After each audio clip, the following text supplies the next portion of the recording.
সাংগঠনিক সম্পাদক সম্পাদক সহ আমার সামনে বসা ভাই ও বোনেরা, আসসালামু আলাইকুম। আজকে 2018 আর এটা 2025, 7 বছর পরে এই কাপাসিয়া বাজারে আমি কথা বলতে এসেছি।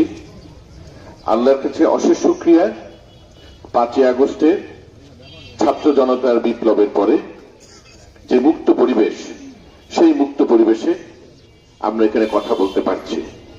আর 2018 নির্বাচনে যখন এখানে এসেছিলাম, দমবন্ধ পরিবেশে আমরা এখানে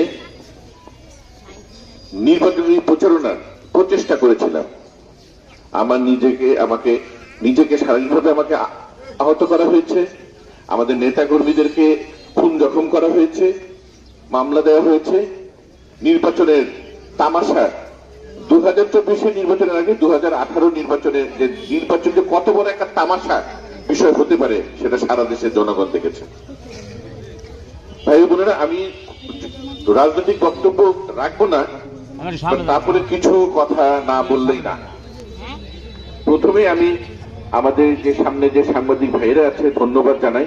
আপনারা আজকে যে আমাদের এই সংবাদটা আপনারা প্রচার করবেন বলে আশা রাখি।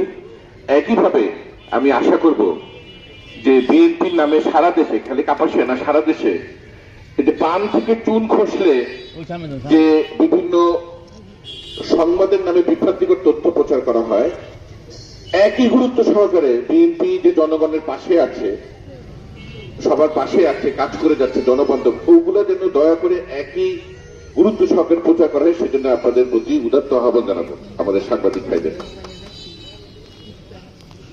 একটু আগে আমাদের কাপাসিয়া সদর ইউনিয়নের সাবেক চেয়ারম্যান এবং ইউনিয়নের সাধারণ সম্পাদক আপনাদের স্মার্ট কার্ড বিতরণের একটি তালিকা দিলেন, কবে কোথায় হবে।